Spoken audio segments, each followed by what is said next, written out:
menguat lebih dari 350% dalam setahun terakhir.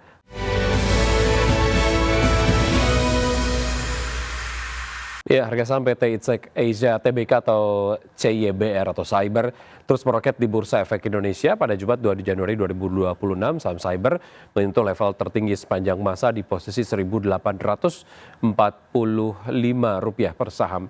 Indeks ataupun kenaikan harga tersebut membuat saham Cyber menguat lebih dari 350% dalam setahun terakhir. Penguatan ini terjadi setelah perusahaan mengumumkan kontrak bernilai material dari Kementerian Pertahanan Republik Indonesia Rp1 triliun melalui anak usaha Itsek Cyber Academy. Di saat bersamaan terjadi pula perubahan kepemilikan saham oleh pihak manajemen perusahaan. Komisaris Andri Hutama Putra terdata melakukan jual beli saham selama Desember 2025, sementara Patrick Rudolph Danaher menambah kepemilikannya. Dan manajemen menyatakan tidak ada fakta material lain selain kontrak bernilai besar tersebut.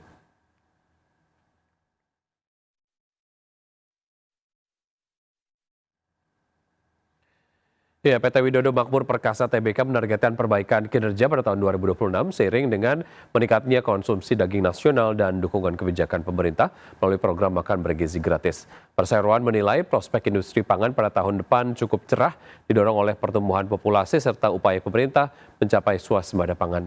Manajemen menilai kondisi tersebut akan berdampak positif terhadap pemulihan kinerja perseroan ke depan.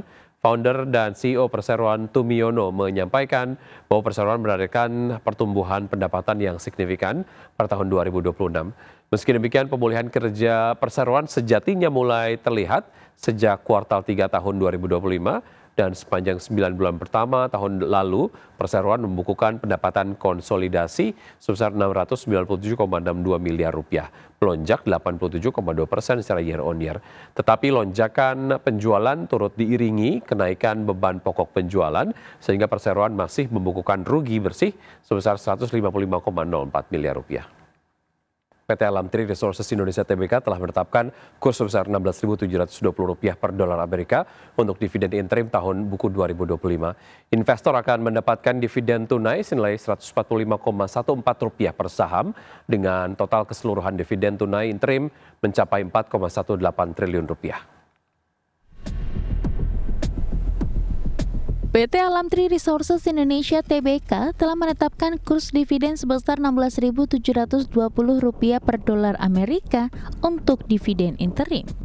Alhasil investor akan mendapatkan dividen tunai senilai Rp145,14 per saham. Sekretaris Perusahaan PT Alam Tree Resources Indonesia Tbk, Maharani Cindy menjelaskan, kurs yang digunakan untuk pembagian dividen interim tahun buku 2025 mengacu pada kurs tengah Bank Indonesia tanggal 2 Januari 2026. Dengan demikian, jumlah keseluruhan dividen tunai interim yang akan dibagikan dalam mata uang rupiah adalah sebesar Rp4,18 triliun.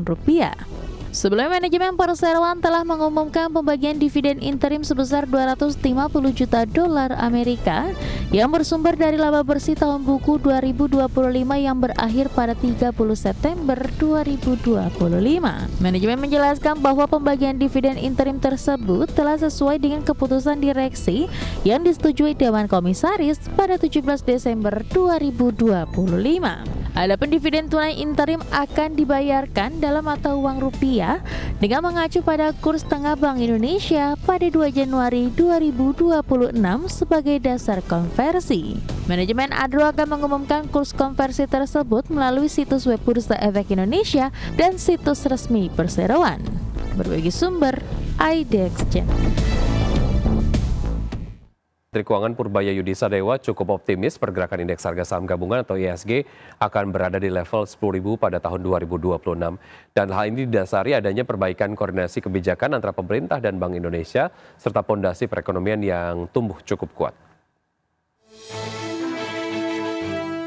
Menteri Keuangan Purbaya Yudi Sadewa cukup optimis pergerakan indeks harga saham gabungan akan berada di level 10.000 pada tahun 2026. Optimisme Purbaya tersebut dilandasi karena adanya fondasi perekonomian yang bertumbuh kuat yang dapat mendorong para pelaku pasar.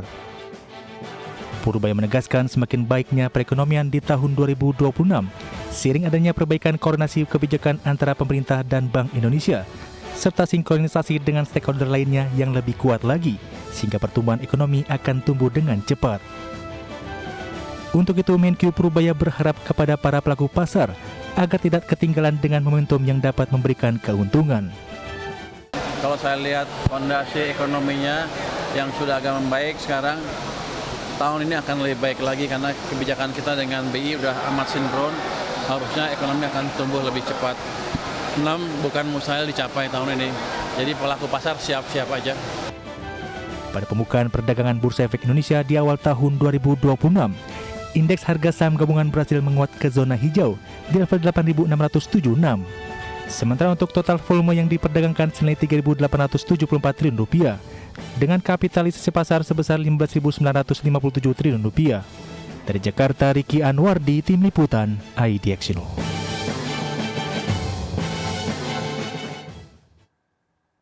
Ya, berikutnya pemirsa, Kementerian Perindustrian di tahun 2026 ini terus berkomitmen meningkatkan pengembangan industri halal dalam negeri yang memiliki potensi ekonomi besar bagi Indonesia.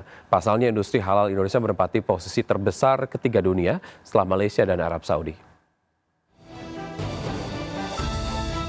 Menteri Perindustrian Agus Gumiwang Kartasasmita menegaskan komitmennya menggenjot pengembangan industri halal dalam negeri, dan industri halal menjadi fokus utama lantaran memiliki potensi ekonomi yang besar bagi Indonesia.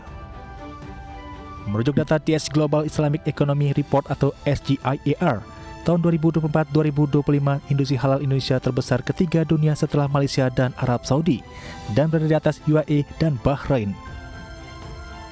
Penilaian SGIER tersebut mencakup sejumlah aspek, mulai dari kinerja finansial, regulasi halal, tingkat kesadaran masyarakat, faktor sosial, hingga inovasi. Jika dirinci per sektor, industri modis fashion Indonesia menempati peringkat pertama dunia. Sementara itu, pada sektor makanan halal, Indonesia berada di posisi keempat, dan sektor farmasi dan kosmetik halal, Indonesia menempati posisi kedua dunia.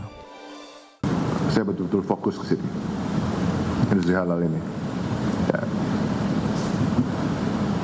Fokus karena potensi ekonominya besar sekali. Ya, karena potensi ekonominya besar sekali. Kita nggak usah bicara soal surga neraka, nggak. Di sini potensi ekonominya besar sekali. Makanya saya akan fokus. Ya, kita lihat bahwa kita masih nomor 3 ya untuk Global Islamic Economy Report.